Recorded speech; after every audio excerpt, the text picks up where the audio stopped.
차이나 나옵니다. 오늘 중국 증시는 어떻게 흘러가고 있을까요? 오늘은 유한타증권의 이충환 대리와 함께 중국 시황 확인해 보겠습니다. 대리님 안녕하세요. 안녕하세요. 네, 오늘 중국 증시 보합권에서의 움직임이 계속 이어지고 있습니다. 오후장 들어서는 하락하는 움직임도 있었는데요. 현재는 다시 상승 흐름으로 전환하면서 전일 대비 0.58% 상승한 3,673포인트대 지나가고 있습니다. 오늘 중국 증시 특징으로는 무엇이 있을까요? 금일 상해 종합 증시 강보합 장세를 보이면서 저항선으로 작용하고 있는 3,650선을 돌파를 시도 중에 있습니다.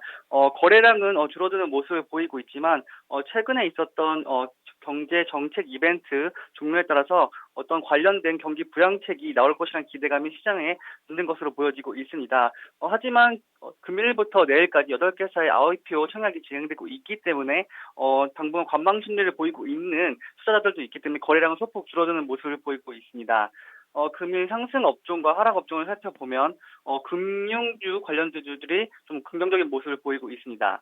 증권, 보험, 그리고 부동산 관련주들이 1% 넘는 상승을 보이고 있고 이외에도 제약, 바이오 관련된 업체들이 상승 흐름을 보이고 있습니다. 하락 업종을 살펴보면 해운, 인터넷, 반도체, 철강, 항공우주, 소프트웨어 업종들이 하락세를 보이고 있습니다. 이번에는 주요 이슈 확인해 보겠습니다. 중국의 최대 부동산 기업인 만과에서 지분 전쟁이 있었죠. 이번 지분 전쟁이 가지고 있는 의미는 무엇이라고 할 수 있을까요?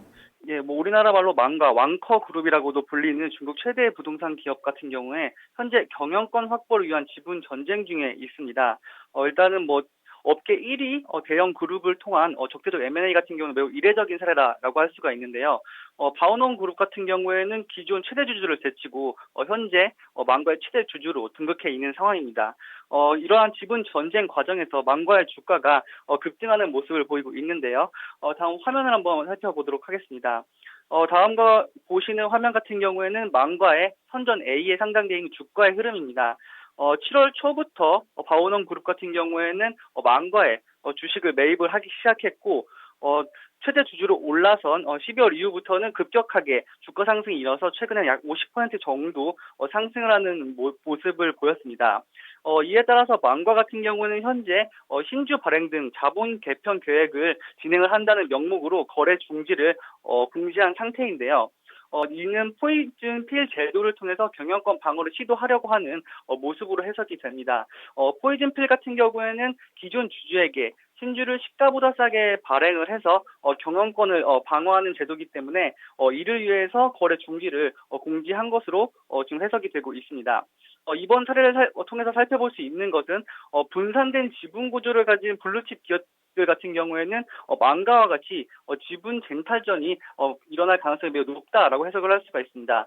이에 따라서 최근에는 제2의 망가라고 불리는 내몽고 이리시럽 그룹도 강세 움직임을 보였는데요.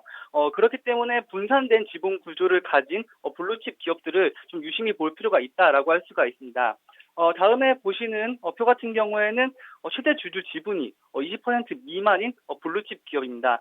방금 말씀드린 내봉고 1위 실업 그룹을 비롯해서 윤영성대, 북경은행, 남경은행, 그리고 상해 예원여행마트, 그리고 보교유리 같은 이런 블루칩 기업들의 지금 최대 주주 지분이 20% 미만이기 때문에 망가와 같은 이런 어떤 경영권 분쟁 이슈가 일어날 수 있고 이에 따라서 주가가 어떤 상승 영향을 받을 수 있기 때문에 지속적인 관심을 가질 필요가 있다라고 할 수가 있습니다.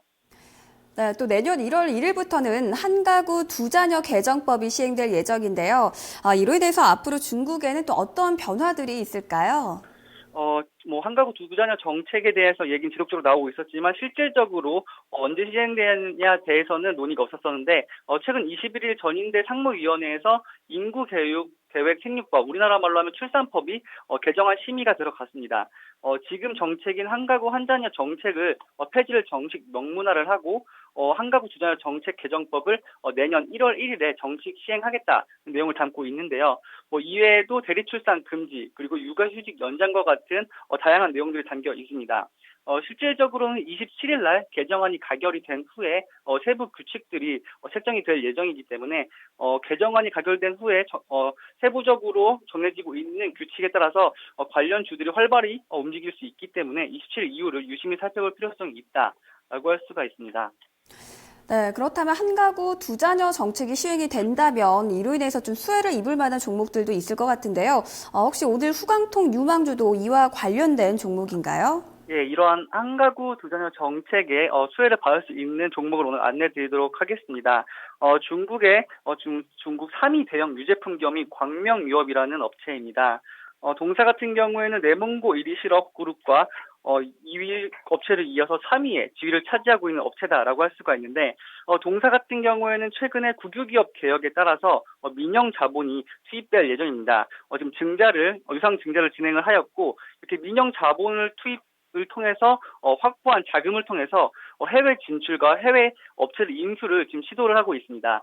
이스라엘 투누바 그룹을 76.7% 지분을 인수할 계획을 갖고 있는데, 투누바 인수를 통해서 사육과 분유 생산의 선진적 기술을 확보할 것으로 예상이 되고 있기 때문에 해외 진출과 해외 기업 인수를 통한 성장 동력을 보유하고 있다라고 말씀을 드릴 수가 있고, 그리고 방금 전에 내년 1월 1일부터 정식으로 시행될 예정인 한 가구 두 자녀 정책의 시행에 따라서 분유 및 유제품 수요 증가에 따른 수혜 역시 전망이 되고 있기 때문에 지속적인 관심을 가질 필요가 있다라고 할 수가 있습니다.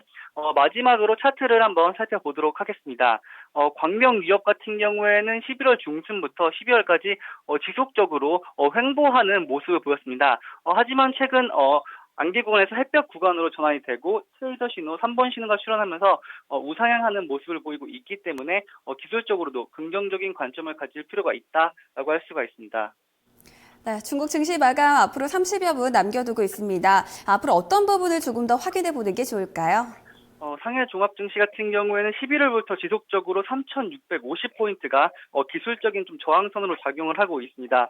3,650선을 정확히 기술적으로 안착하는지에 대해서 기술적인 분석을 지속적으로 주목할 필요가 있고, 내일까지 이어지는 IPO 기간 때문에 거래량이 다소 한산할 것이기 때문에 일단은 관망의 관점에서 방향성을 탐구해보는 시간을 가질 필요가 있다라고 할 수가 있습니다.